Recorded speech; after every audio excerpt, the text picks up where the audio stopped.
We made the movie Vaxxed to try and understand and warn the world about the real dangers of the MMR vaccine.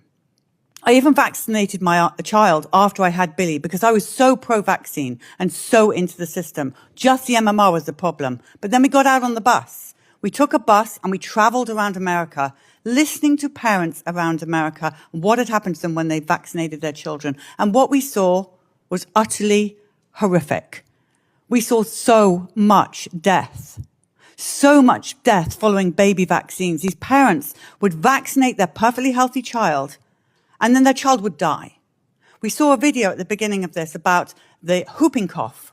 I've interviewed so many parents, and one comes to mind, Carrie Bundy's baby. At 4 months old, she pleaded with the doctor, "Should I vaccinate my child? He's premature." "Oh, yes," said the pediatrician. "If you don't vaccinate your baby, he could die of whooping cough."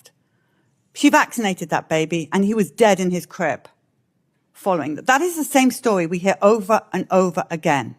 These childhood vaccinations, the people of America are telling us they are not safe and effective. We are seriously concerned at Children's Health Defense about the disinformation and misinformation out there, being told these vaccines are safety trialed. The safety studies are so good.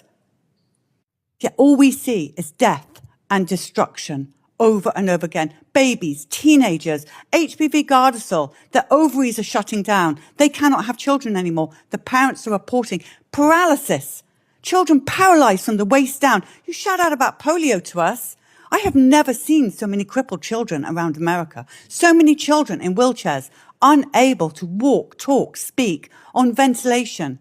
Parents are trying to tell their story while putting a feeding tube down their child's to bleed out the lungs, bring out the lungs while they're trying to tell us what has happened. 2 little 2-year-olds who can't hold their heads up because they had one Hep B vaccine.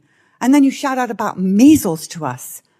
Those 2 girls in Gaines County, they did not die of measles. Children's Health Defense have seen the medical records. We have had experts break down. Yet still, I sit here and I hear over and over again that those 2 girls died of measles. They did not die of measles. And yet the press and others consistently shout out the vaccines are safe and effective. They are vaccinate your family. We all vaccinated our families. Everybody sitting here, bar 2, vaccinated their families with catastrophic results. Over 12,000 signatures on those 2 buses of death, death, death.